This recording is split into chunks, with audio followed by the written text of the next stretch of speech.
and welcome back to the pod you're looking for. I'm Josh, and this is Sam, and on today's episode we're going to be talking through all the big movies coming out this summer. We have a lot in July. It's a very event-packed movie season then.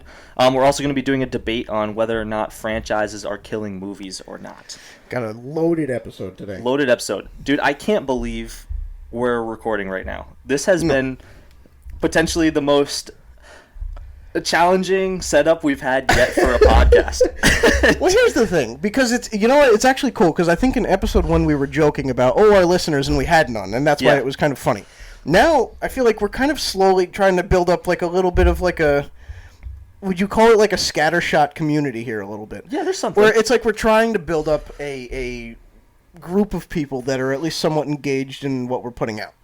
And what I'm finding interesting is that people have been largely buying into the type of vibes that we're trying to like portray. I think we're trying to be a little bit like, we're trying to instigate a little bit. I think we're both throwing out like hot takes. We're trying to get the people talking. And on top of all that, we've gotten some comments like, I think somebody in a recent video, in a recent short, they said something like about the quality of the videos. So what we're trying to do, we're trying every week to improve on the week before. And the first week I had gone to Walmart and I bought this $100 camcorder that said on the side of it that it was 4K. It was not 4K. It was 1K. If that. So it looks as if for the last couple weeks we've been recording with like an old track phone, and we're trying our best. So I do like photography as part of my other job, and so I'm hoping that in using my other camera that cost much more than $100 for the video here, maybe this will squash the reservations people had about our podcast, because it looks like we're recording through a bowl of mashed potatoes. It's a work in progress. It is. It is. We're moving. We're getting lights. You got new lights? We got lights. You want to talk about this? We were figuring this out. We got 2 new lights. I know. And do you feel like you're staring into the sun? It a little looks like we're looking into the sun right now. Yeah. It's bright, but the other one didn't work. Yeah, so that was part of the problem. Well, we were screwing it on, and the light bulb just fell all apart in your hand. It was like sand through your fingers. I said this to you before.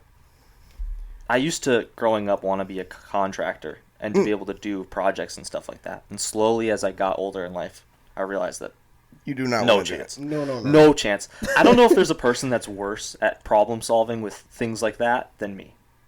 Really? I broke it about 3 times trying to set that thing up. No, we were both. Yeah, I mean, part of it, I tried to get involved. I think it was rough. It was rough. The news this week, dude. Yeah, not many galactic transmissions coming in. No. No. Very radio silent. Pretty quiet. There was one thing I wanted to bring up, and I think you might have seen something else that you wanted to talk about. Yeah, we each have one story, minor. But okay, yeah. Real quick, I wanted to touch on, did you see that Chris Evans reportedly said that he was bummed and upset to not be on the cast of Doomsday? Furthermore, just confirming that he's not going to be in that movie. Do you believe him? Well, do you? I don't. I think he's not a big part in the movie, and I stand by that. I think he's not a big part in the movie. But I will put this on everything. He will be in that movie. Or Secret Wars. I think he's going to make a cameo. You're putting that you're all in. I'm putting it all in. On one of the 2 movies, maybe not Doomsday.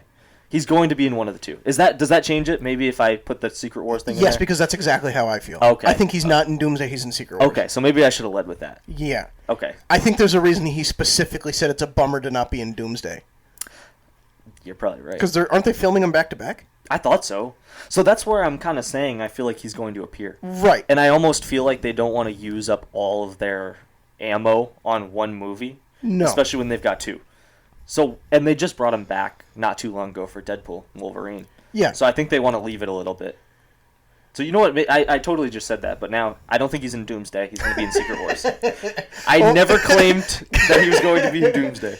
The house has been revoked. I'm taking the house back. It's a give and a take. You heard it here first. It's a push and a pull. Well, here's the thing. I'm looking at, because what is the movie that he's in with Pedro Pascal and Dakota Johnson? It's like a rom-com that just came out or is coming out. I don't remember the name. I don't remember it either. Do you know when it comes out? It's coming out soon, right? Yeah, it's soon. Like they're doing press tour for the next week or two, I think. Okay. Right or no? So see, he could very easily, immediately go over there. Of course, but I'm asking more because the guy looks about 100 pounds thinner than he was before. Like when he was capped for 10 years, he had a distinct Chris Evans build that is just not there anymore. And maybe he's trying to subvert expectations. Who knows? Maybe he's trying to be the old guy again. Maybe he's trying to be old Cap. So you think he returns in Secret Yes. Wars, like walks out of the portal and he's a 98-year-old man? 90. We're all excited. He's gonna like say the line, "Avengers Assemble," and it's just him. And he's like 95. He's got like his walker. He'll fit right in with Patrick Stewart and Ian McKellen. Yeah. Just so they get their cameo time. Yeah. It'll be a nice old home of returning superheroes. So I'm curious to hear what you have, because you told me you weren't going to say anything about the news piece you've got. No, yeah, and it was more just because it just came back into my head before we started recording this, but I happened to, because you know how much I love, and we both love, the Pirates of the Caribbean movies. Yes. Adore these movies. I have a take that we'll present at a later point about the first three, because I consider it a trilogy and then two spin-offs. I don't know how you look at it, because I know you haven't seen the last two. No, I haven't, because I don't want to. And you're better off. Yeah.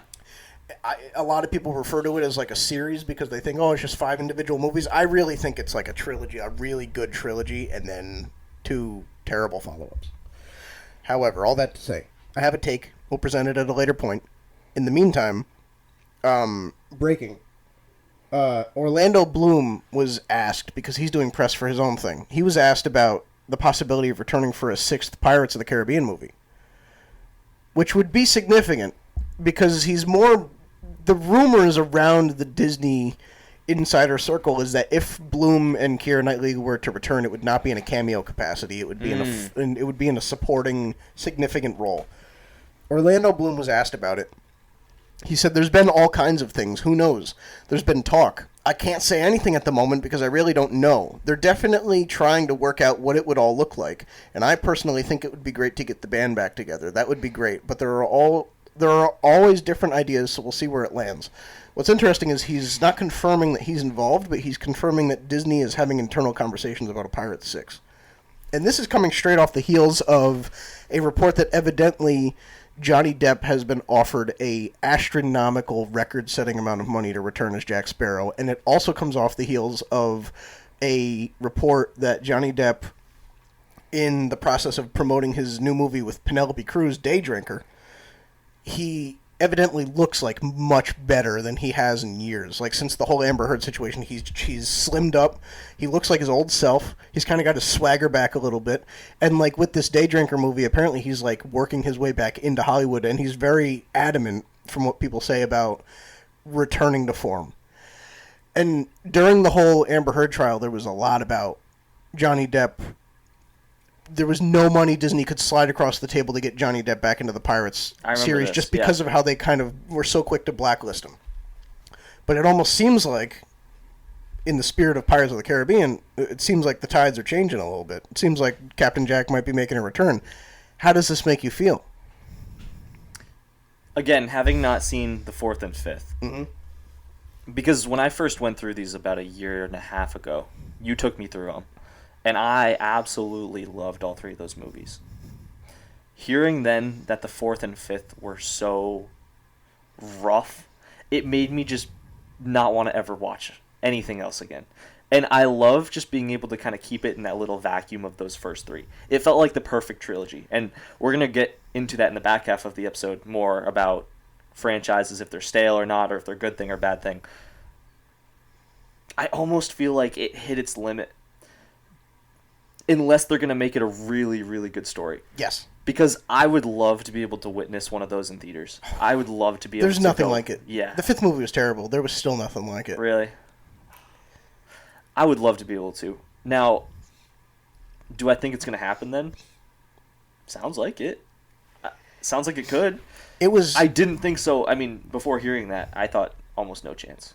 Well, there was a Pirates movie that was greenlit 3 years ago with Margot Robbie as the lead. And people were like, no. Yeah. Like, we love Margot Robbie. No. Not in this. Yeah. Like, this series does not continue without Jack. And Disney listened. They didn't bring him back, but they didn't continue it without Jack. Then it was going to be a TV show, a series, with totally new characters, new cast, different era of the Caribbean pirate, time. That got hated on and like shelled online, and Disney took that back, and they've been quiet. And then all of a sudden, the story breaks that Disney's offered Johnny Depp like an amount of money so ridiculous that like he can't say no. He can, but he would be nuts. And then suddenly Johnny Depp is slim again, and he's out in the picture. He's back in the picture, and you're like, oh baby. And I won't spoil it for you because even though the fifth movie does stink, the ending is worth checking out. The tease at the end of the fifth movie is significant enough that I think if there's a story worth telling, they would be ridiculous and crazy to not tell that story. They tease something at the end of 5 that's such a crazy premise that brings everybody back together, that if they don't do that, even if it's in like a comic book, I would be so upset to never see that actualized. There's something that happens that I don't know if you're aware of. That's so I don't know if you've seen it. I have no idea. No. Okay. I haven't seen anything. I don't want to spoil it for you, but there's something that happens in a post-credit scene that's so crazy that I'm like, dude, I might need one more bad Pirates of the Caribbean movie just to have Jack back. A bad one. One more bad one. Yeah. I don't know, dude. I think I'd rather them take all that money from that and put it into like Secret Invasion. I think that'd be a little better. A Secret Invasion reboot? Reboot. Disney I think it's been enough time. Just a little bit of that money, put it back in. Spend about $400 million on that. Yeah. All right, so do you want to go ahead and start, and we'll get into just some of those movies coming out here soon. I do. We titled it Hot or Not as our segment. Just a crazy amount of movies coming out this summer. It is insane. It started off wild in the beginning of the year with Cap, Brave New World, and then it kind of lulled a little bit. And then we were back with Thunderbolts, and now it's back in a lull. Nobody cares about Lilo and Stitch. Nobody. I'm saying that for engagement. Yeah. and then Superman comes, and we're back. We have Jurassic Park coming out in a couple weeks. We have F1 the week before that. We have Superman right after that. And then there's a week off, I think. There's nothing really coming out that week. No. And then we get Fantastic Four at the end of the month. Yeah. What a crazy month. Wild, dude, nonstop. Are you getting the Regal Unlimited card? But around our area, it's Regal Cinemas, and we'd love to know what you guys have. But for us, it's Regal. I might need a breakdown on this, maybe from you or from people watching, to tell me. Can you get to choose any showing you want, whenever, wherever? Because, like, for instance, we always go to the same spot for our thing. Mm-hmm. And I always like to sit in the same thing. And, like, I just didn't know if that was a thing that they were, like, you can't use it on, like, a Thursday night first showing thing for your Regal Unlimited. You know what I mean? I don't know if they do that or not. I feel like because there's no difference otherwise in the tickets, like, as just a regular ticket buyer, you don't spend more on opening night than you would 2 weeks after the movie comes out. I feel like there wouldn't be a difference. Right? There shouldn't be. But it almost sounds too good to be true. I'm paying $25 a month and I get to see as many movies. I could see this movie 3 times today. I could see it 3 times today. I could see it opening night twice. I could go see Fantastic Four, turn heel, walk back, go see it again, then get out and go see Superman. It seems... seems too good to be true. I wanted to start off with Jurassic Park. Okay. Because that is the first movie coming out in July. What's it called? What's the full title? Jurassic World Rebirth or something? I think it's Rebirth, yeah. Where are you at with this movie? Are you feeling excited coming in? Do you have any expectations? Are you kind of just going in? Where are you at with the movie? I love this franchise. It's dumb fun. It's dumb fun that doesn't realize it's dumb fun. I think Jurassic Park set such a crazy standard. It was like it was the perfect fantasy sci-fi-ish movie where it like creates a world that it's disjointed from reality and carries you away and you're totally engaged. And then it goes off the rails. 2 and 3 kind of stink. And then you're back in Jurassic World, great movie. And then it kind of goes off the rails again. They buy into fan service and bring the old cast back and you're like, whatever. But now it feels like another reset. And I feel like there's some of these franchises, Karate Kid just did it. There's some of these franchises that like they try and force a comeback, but there's no story to tell, and so it doesn't work out. But I just feel like the premise of Jurassic Park, World, whatever, is so simple. It's one of those things where I think they can get away with continuously bringing things to the table and it being kind of crappy, and it not really, the movie not suffering because of it. It's, we went to the lab, we created dinosaurs we shouldn't have, the dinosaurs are out there, and people go too far. That's it. You could do as many things as you want with that. every movie could be a new team of people going to that island. There's always a different story to tell. I think it's dumb fun, and I think it will succeed. I don't think it'll be unbelievable. I think there's a chance it doesn't even break even, but I think it'll be a good story. I saw an article about how they were filming this movie with the same cameras or the same film styles that they did for the original Jurassic Park, and it just feels like a very grounded return to form. It doesn't feel too fantastical. It just feels like a natural evolution for the franchise. It's just we're back to the basics of what made this movie great. We don't have Chris Pratt riding on horseback next to velociraptors. We just have these people going to this island that's been abandoned because of a lab disaster, and who knows? But that's the premise. It's simple. It doesn't require too much thought. You're just like, all right, let's go see some dinosaurs. And I think we need to get back to that a little bit. I think the fan service has become too much. It's what we say Star Wars should do all the time, so why wouldn't it succeed with Jurassic Park? We're saying with Star Wars, stop with the fan service, just give us a good story in this universe, and that's what they're doing here, so it's like, why not? What do you think? It feels like we have so many movies that come out now where I have to prepare to go in. I want to have watched everything and caught up. Mm-hmm.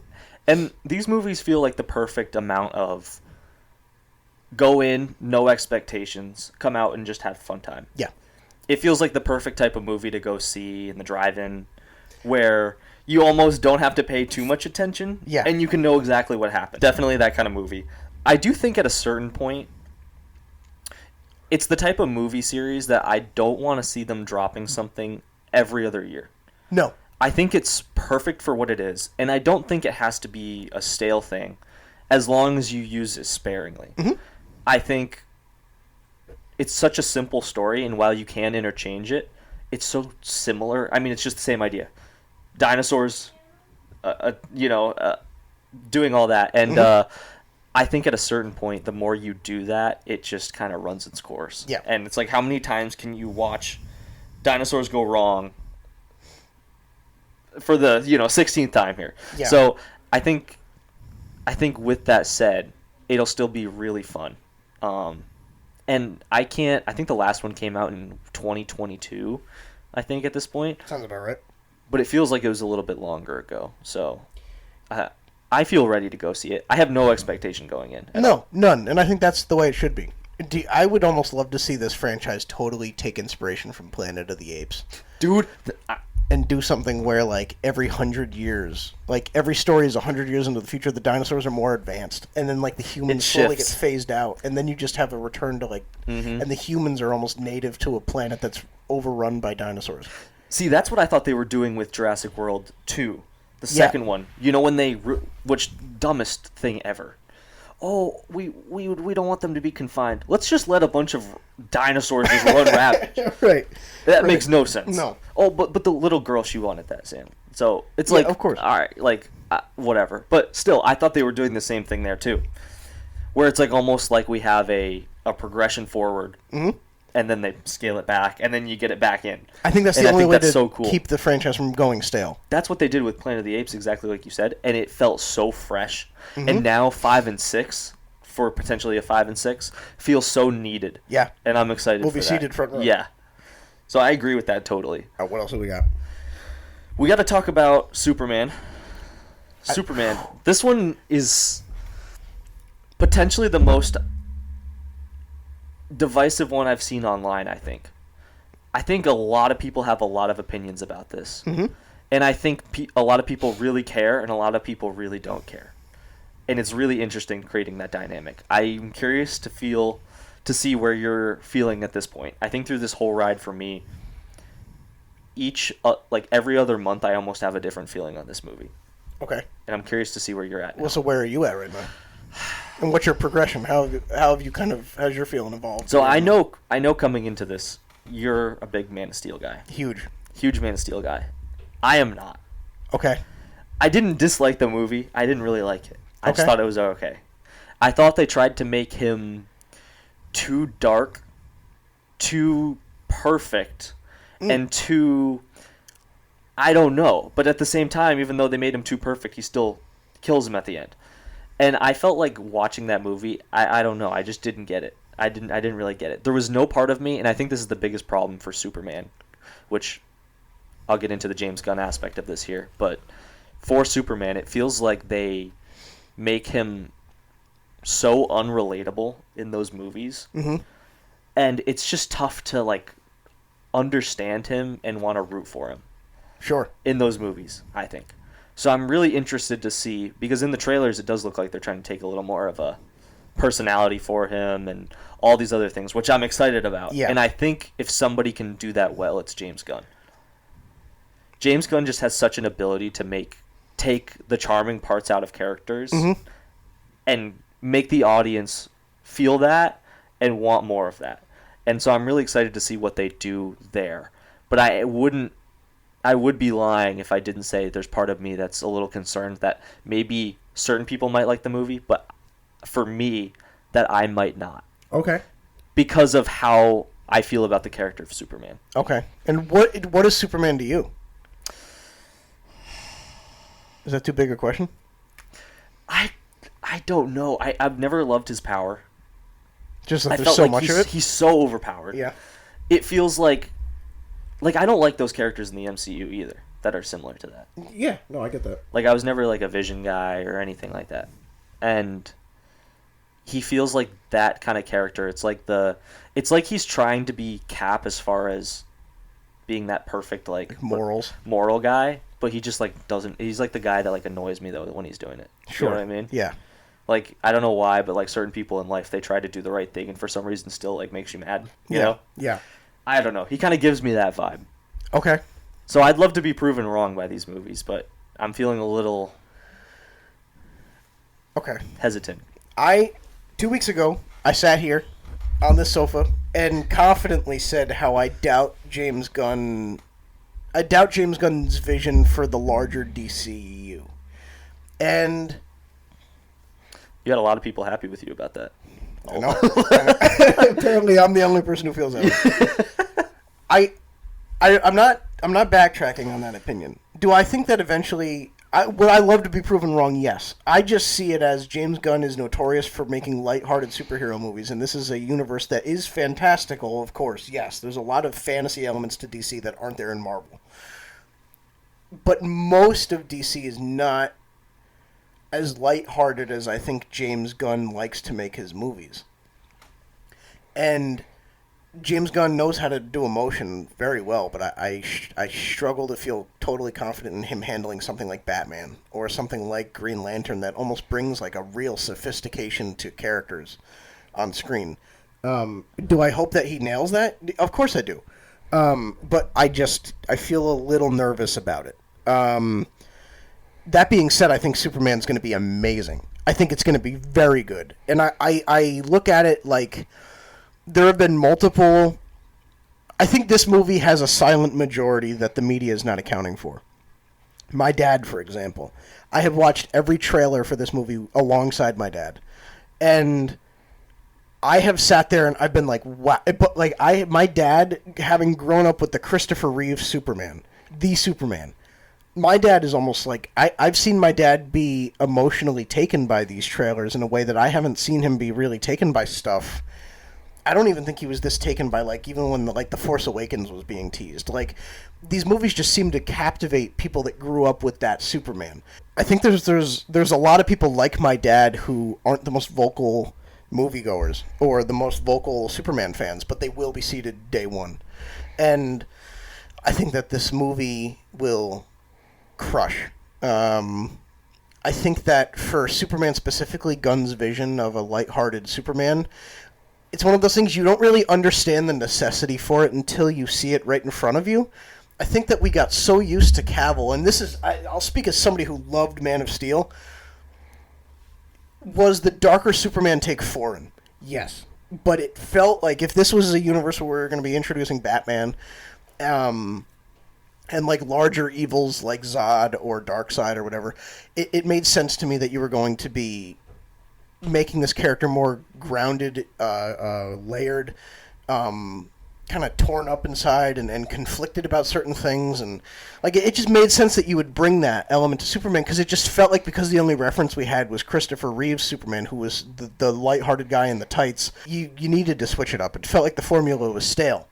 And I think even the people who hated Henry Cavill's Superman or Zack Snyder's direction, I think all of us got so used to that Superman that when these trailers started coming out about this new Superman movie, I think the tendency is to think that Gunn's taking it too far.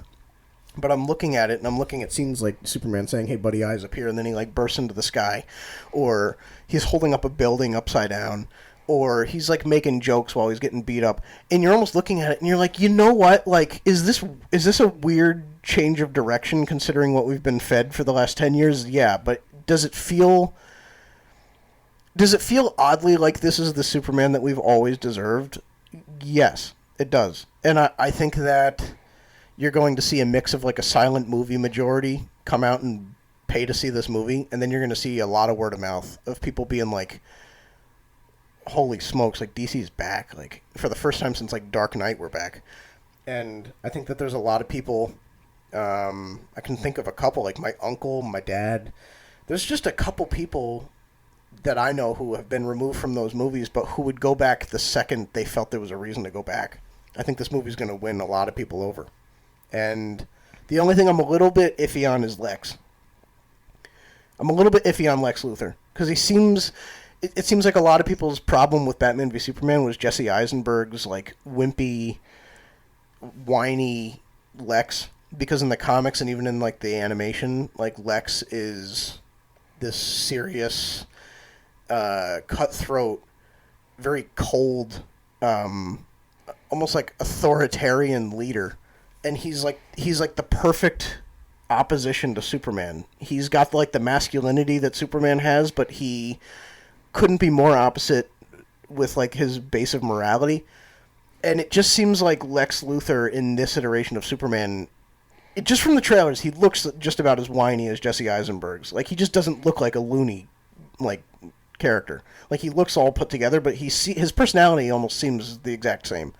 So I'm a little intrigued to see how they handle that. I would love to see him succeed, because I think Nicholas Hoult is a great actor, and I've loved him. I loved him in Mad Max. I've loved him in a couple things, but like I would love to see Lex deliver. I think there hasn't really been an on-screen Lex that I've loved, and it stinks because I grew up watching the Super Friends cartoon from when my dad was younger. I grew up loving Lex Luthor. It just stinks that there's not been an on-screen Lex Luthor that really sold me. And I'm really rooting for the character, but I think that as far as Superman goes, I really don't think there will be a question about the quality of this movie once it's out. I think that a lot of the debate is just people hanging on to Henry Cavill's era of Superman and being torn about it. And as somebody who loved Henry Cavill Superman, I'm totally willing to leave him in the past from what I've seen. Like, I loved what we got. I wish we got more. But if we're getting a Superman that feels grounded, but also, like, kind and good, and you actually believe that he's kind and good, like, it's what we deserve. So that's my rant, and I'll be editing that down. No. Dude, leave it all in. Leave it all in. I think I totally agree with you. The movie from a visual perspective looks incredible. Mm-hmm. I'm not even as worried. I think in the past I've said, okay, what is the story going to deliver? The story matters to me, of course. Mm-hmm. I think just from the trailers, I mean, it looks like he's spent a lot of time and a lot of effort into it. And that's what you want. That's what we've been complaining about for a while. The CGI I thought looked really good in certain parts. The visual unique. Effects were pretty good. It's just so unique. It is. I definitely... I watched the trailer and I was like, that looks really cool. Mm-hmm. And that's kind of why I say it looks good. I don't know if you have to push back on that. You want to push back on that? No. I'll say the biggest thing I'm looking for coming out of that movie is for me to feel a connection to the character and a feeling like... I don't know how to describe it other than the feeling of, you know, when you really don't want them to die and you feel just really like... I want that kind of feeling once I come out of it. The way I felt after Thunderbolts with them. So I'm going to be looking for that. and you're looking for Lex Luthor. That's going to be your thing. I'm looking for Lex Luthor, and I'm also looking to feel like this is a world we can build on. Yeah. There's a part of me that looks at like the trailers, and it feels a little bit like this story looks like it's going to be awesome. It also looks stuffed. It looks like there's a lot happening in this movie, and it almost looks like maybe James Gunn was aware from the beginning of the risk of his Superman movie not working out and the DC universe not happening like he had planned. And it almost looked like in the event that happened, he wanted to put as much as he possibly could in this one movie just so that at least he got as many of his ideas in one project as possible in case he got canned after this. Mm-hmm. That's what it looks like. Yeah. And that's why you have, like, the Justice... What do they call it? The Justice Gang or something like that? Like a Green Lantern, and there's, like, all these different things. Metamorpho. There's just a lot happening. Crypto. Mm-hmm. And people are even saying there's possibly, like, a Supergirl tease since that movie's coming out next year. Yeah, I saw that. So there's a lot going on in this movie. I want to walk out the same way we walked away from the first Iron Man, even though neither of us saw that in theaters. But you see that movie, and you're like, I don't know what the direction is here. Because it's the only thing we've gotten so far. But they could build anything off of this, and I'm locked in. And that's why people went and sat for Thor. Mm-hmm. Nobody cared about Thor, but people were like, I want to see where this is going. You know? Yeah. So, yeah, I just want to feel like this is a universe worth sticking around for. I agree. I think we're in a similar spot here for Fantastic Four, which is coming out soon. Mm-hmm. I think both are equally detrimental to... I mean, I'm sure Superman's a lot more important for that, but both have a lot riding on them in terms of setting up future. Yeah. How are you feeling coming into that movie? I honestly feel a little more nervous for Fantastic Four than I do Superman. Really? I think... Like, nervous for it to succeed, like you want it to, or nervous that you don't think it will? I guess, yeah. Okay. I guess, yeah. I think DC, people say, oh, if Superman doesn't work, DC will never work. I even said that 2 weeks ago. Retracting that again. I don't think they ever will not try. I think DC will always get back up and try and give us another terrible movie. Marvel, on the other hand, is trying to set up an event so enormous that, like, there's no point of reference anywhere else in the movie, like, in the history of film. Like, what they're about to do with Doomsday and Secret Wars has never been done before. They're in uncharted territory. And so Fantastic Four really has to hit, because if they succeed, then Doom succeeds. And if Doom succeeds, then these movies are right up there in the Marvel world. And right up there in superhero film. So, I feel nervous about Fantastic Four. Mostly because I don't know how I trust Matt Shakman after he handled WandaVision, because I wasn't crazy about WandaVision, but I don't know. I didn't love it either. No. What do you think? I think a couple months ago I was a little, and I think it's totally took enough flip for me. I'm really excited. I think this movie's going to be great. Oh, good. I think it's going to be better than Superman Legacy. Really? Yep. Okay. Fantastic Four will be better than Superman Legacy. Okay. I think that they've set it up so well now, and I remember we talked about last week on the pod about how Kevin Feige dropped that little nugget about that not potentially being them coming in the Thunderbolts post-credit scene. Yep. I'm so intrigued to see where this goes. And I almost feel like they've done it now where, you know, sometimes when you think the most obvious outcome is the thing that's happening, when they do that little shift now, I'm like, they're totally, like, I have no idea what's going down. Mm-hmm. And I'm really excited about it, and I think this is the first time in a while that one of the movies feels like it has a lot of stakes. Yes. And that's what has me excited for it. I think it's been so built up, and so many other movies are fun. Captain America Brave New World was, it's fun. But I didn't feel like at any point there was anything that was going to be consequential. Right. At all. And people said, oh, you have to see it because finally the MCU is coming together and you got, like, cohesiveness. And it was literally just Anthony Mackie at the end being like, we need the Avengers. Yeah. The slight piano of the Avengers theme playing. Right. Which, I will say, is awesome. The pants were almost off. Almost. I really am curious to see with this movie how people feel about the cast coming out of it. Yeah. I'm so interested to see. And I really have no opinion yet on that. I'm honestly going to just let it happen and come in and see how I feel afterward. Okay. I think a lot of people might have already noticed, but coming in with movies for me, you've always been a bit of more of the comic guy, so you have a lot of the background, and I think a lot of times I can kind of come in and be a bit more of the guy to just view it as it is. Which I think is cool. I think there's no shame. It gets a little more of a interesting dynamic there.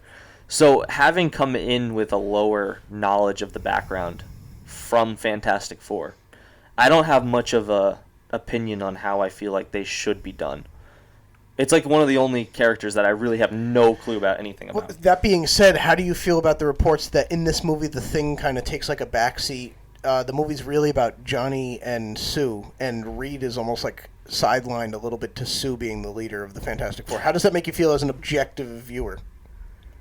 See, I always viewed Reed as like a guy that they're going to promote to be like the guy in the MCU. So I'm a little surprised to hear that. But I guess if that's how they're going to play it, and I think you said that that's one of the main people they're focusing it around in Doomsday, I'm okay with it. Get more character involvement so that you get to know the rest of them well. I say so. I mean, I don't really care as long as you put out a good movie. And we've been pretty vocal about how like the MCU forces certain characters to the front lines that shouldn't be there. I say give Sue her movie.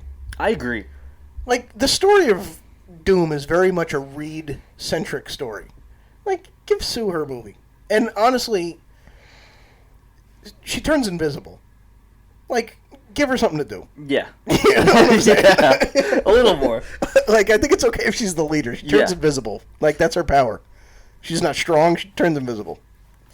I did want to ask you, which movie do you think has more pressure to succeed? Do you think it's Superman Legacy, or do you think it's Fantastic Four?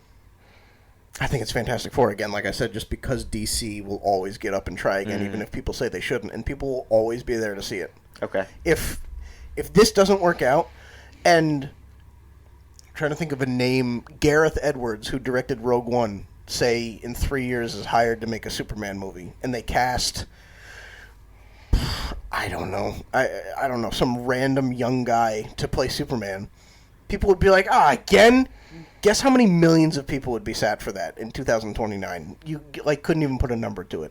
I think these names will always put butts in seats. When the Batman was announced, people were like, what? Again? Like, we still have Ben Affleck. And then Robert Pattinson was announced, and they were like, the guy from Twilight? And that movie broke records. And people have been begging for a sequel since the day it came out. Complain every time they delay it. People will always be there. And I think that, honestly, as crazy as it is to say, I don't think that will be the case much longer if Marvel continues to fail. I think Fantastic Four needs to be good. I think there's more pressure on it. And people are saying Superman. DC will always get back up and try again. Marvel is very much, it's an upward climb. Mm-hmm. Especially with Thunderbolts being as good as it was and the box office not showing that. They didn't even break even. And I hate that. I'm shocked that hasn't kept me up at night. Because I wanted that movie to do as well as it is. It should have. Should have. It should have. So now they have to fight more than they probably deserved. And it makes me worried, too, because I hope that now they see that and they're not like, oh, see, this is why we didn't do what we were... Well, that's the report now, is Marvel is going to give their filmmakers less of a budget for their movies now because Thunderbolts flopped. I'm like, oh, that's good, okay. Great, less money to deal with. And you're still making the same stupid decisions. So stupid decisions with no money. That's good. But see, the problem of this, and this is a good segue for our talk about franchises here, is that it's not about the movie. It's about the past movies of why this movie did bad. Right. It's not about the movie at all. And I wish they would just learn from their lesson that they maybe have to eat it on a couple of movies here. Just put a lot into it and maybe don't make as much of a profit here for the long-term vision. Try harder. Don't throw in the towel. Yes. So that's where I kind of want to get into a little discussion here on if you think franchises are getting stale. I'm curious to see what you have to say. I'm almost... Do you want to both answer this at the same time? I'm trying to think if there's a straight answer I have to this. If it really is on one side of the extreme or the other. No, I have a nuanced answer as well. It's not... So then maybe you want to go first? Yeah, I'll start out. Are franchises getting stale? Yes. Yes. They are. They are getting stale. And she disagrees, yeah. I think our franchise is getting stale. Yes. Mm-hmm. I think the problem has been, I mean, you just have to look at is the way it is right now. Franchises are just getting stale. Most people groan at the idea when you hear another film's coming out. I'd also say that one of the worst things has been for movie industry has been the idea that everything feels like it has to be a franchise and have a part 2 or a part 3. I mean, I feel like so many movies now you go to, they're designed around the idea that, oh, it's going to be a trilogy already. And your first movie is just, oh, well, let's, and you said this a couple weeks ago about Dune. And while I get that Dune was a story that was intended for a larger thing, almost part of the problem with it, though, is if you're having a movie that's going, hey, but this sets up the second part, can you really have that be a full movie? And especially when it takes 2 hours and 40 minutes to be able to set up just a movie, is that a good thing? Yeah. I don't think that's a good thing. Yeah. And I think that while franchises are a thing I love, that's my favorite thing. I love the ability to be able to connect with characters for a longer period of time. And almost, I know a lot of people talk about this with reading and TV shows too, where you feel that connection to the character and then it stinks to like not know what's going on with them. Mm-hmm. So I love the aspect of having it that we continue to see these characters grow and get taken through different arcs and stuff. Yeah. I do just think, though, right now they're milking the pony too much on so many of these things. And it's... I don't know. I mean, I think the problem is, if I could say it right, would be franchises are getting stale, but lazy writing is the problem for why. It's not the fact that there shouldn't be franchises. It's just because the writing stinks. Oh, interesting. I like that angle. I like that. You like that?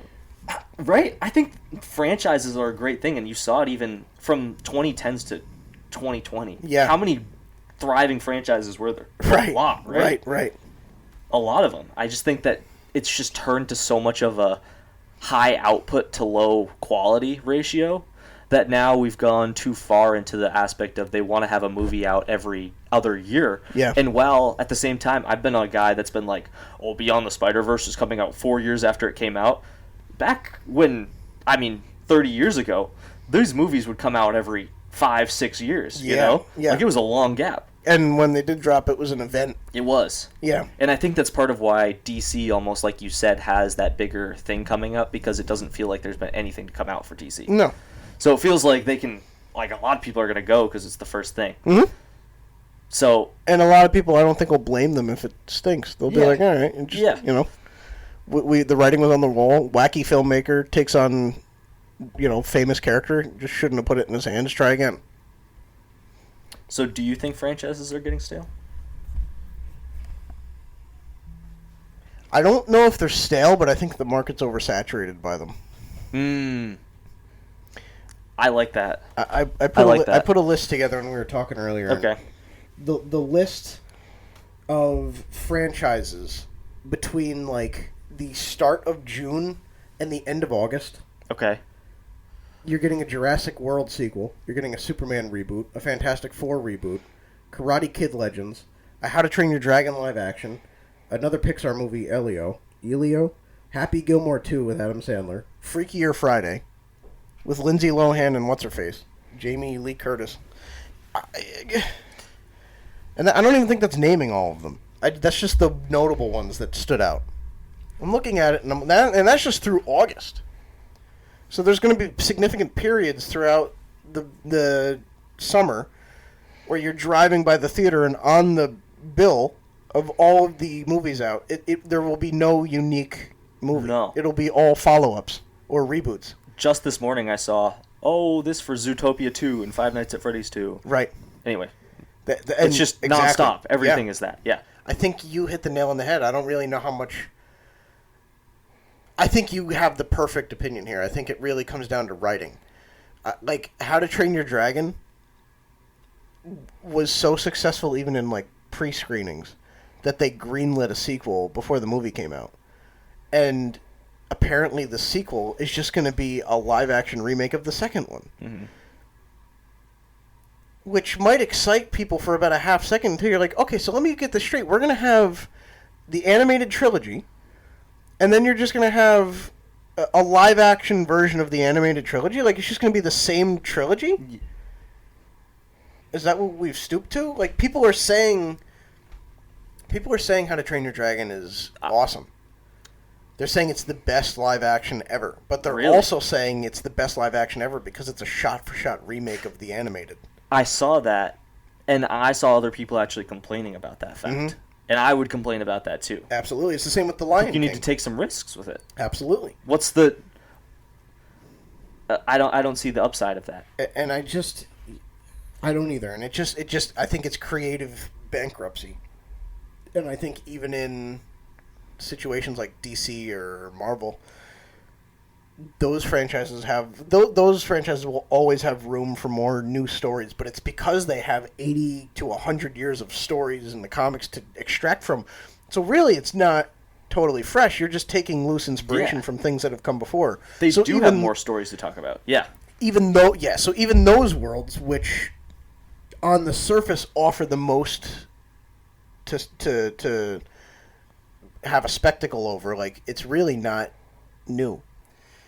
There's a part of me that's also at the same time like, Legos have been around for decades. And recently, you look at Legos and you're like, let me get this straight. This 300-piece Lego set cost me $95. I'm not going to buy that. I want it. I'm not going to buy it.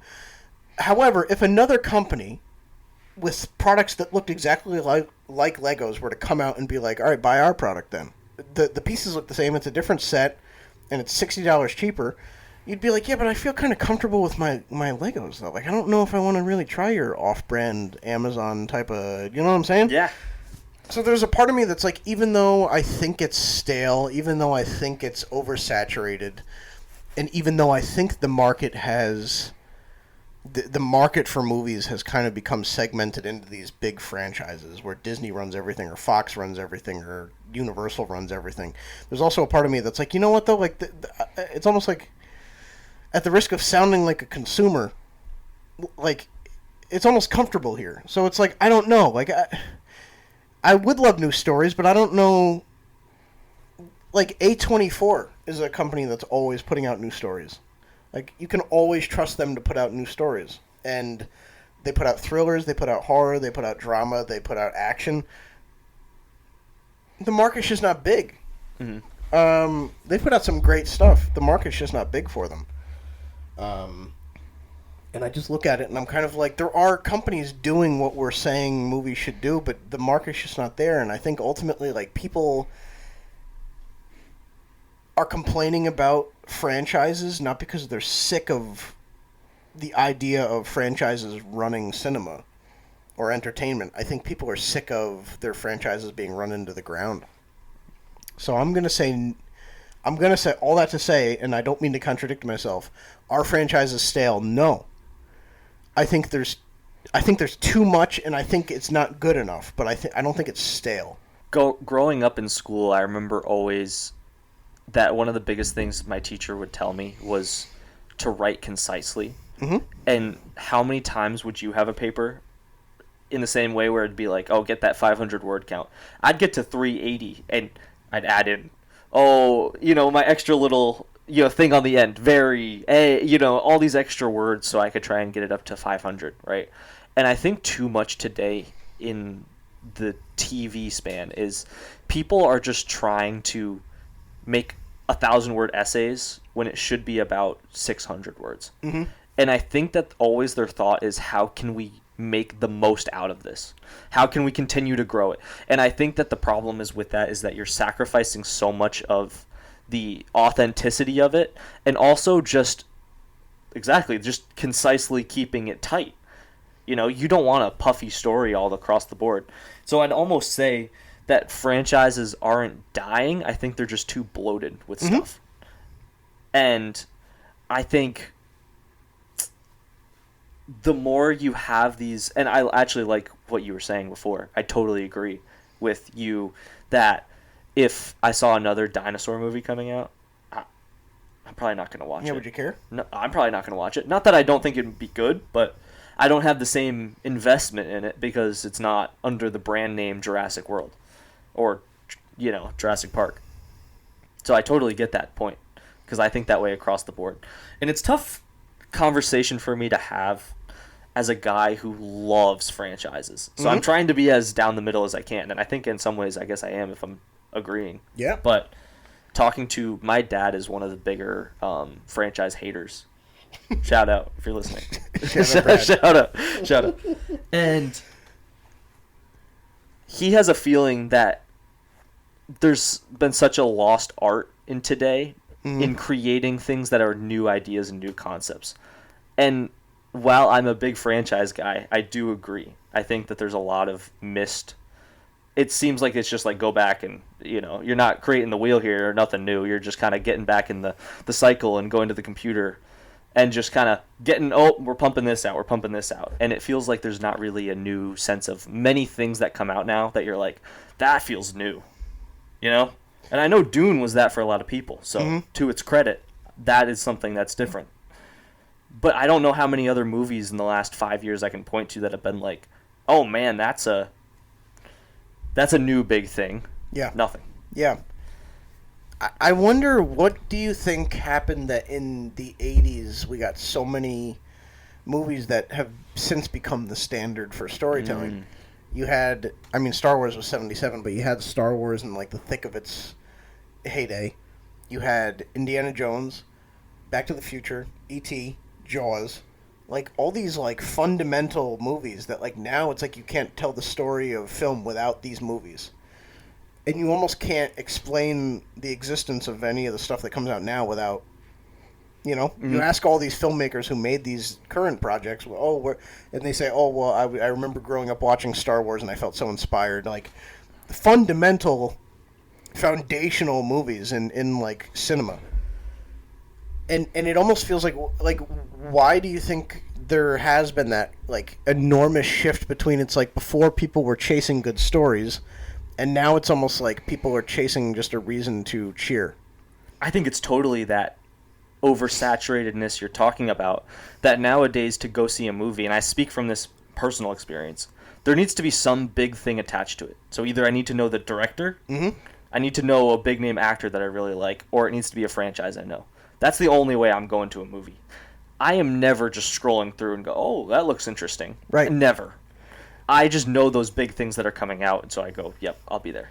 You just think about it, though, and you're like, Dad, like, and he's like, like, I remember my dad being like, like, I remember going with my friends to Star Wars.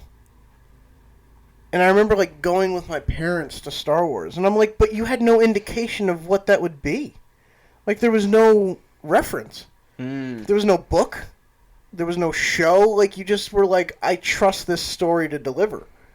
And you just went in blind. And I can't really think of many times I've done that in my life. Every movie that I've seen that I've been excited for in a theater has been like a sequel or like a reboot. That's a good point. How did they know that it was going to be good? Was like, there like I remember going to E.T. I'm like, well, how did you know E.T. was going to rock? And that's interesting. I just feel like a movie like that would have fallen through the cracks. Do you think there's a bunch of other movies that they went to go see that they did have just a terrible opinion of, and it just like Probably. They just saw and like it never, or do you think it just happened to be that everyone knew? Because I think for a while part of the thing is a lot of the movies that came out to become what they are today had that backtrack of either a book series that a lot of people knew that just like they already had kind of a fan foundation already set, and I think that's what changed it. And now it's like a lot of those ideas that were ever there have been exhausted. It's just so interesting, dude. But that is interesting. Like, people are just willing to give stuff a chance. You would never see... I'm not. You would never see, like, the masses crowding the theater for Back to the Future these days. You wouldn't. Like, it would be a success, and it might even be a cult classic, but it would not be a transformational moment in movie history these days. This is getting deep, but do you think this is just more of a sign of like our age now with just all the other things that we have available? Because it's the same way with like malls, right? I mean, you see how dead those things are most of the time, right? Yeah. Just because the idea of going out to a mall and then go and see a movie with your friends is a lot more normal than it like now. I can't think of just us being like, you know what, let's just go to the mall and if we want to see a movie, we'll just see what's out. Right. We don't do that. No. You go to the mall and you hope to not get stabbed from behind. Yeah. Or you go on Tuesdays and get half off popcorn at Regal. Which you can do, by the way. You can just go into the theater, say, I'll take a medium popcorn, you can just walk out. That's one of those things that feels like it's illegal, but it isn't. You know what I mean? Right. I'll take a popcorn and then to turn around. Even some of the workers have looked at me when I've done that and been like... That is kind of...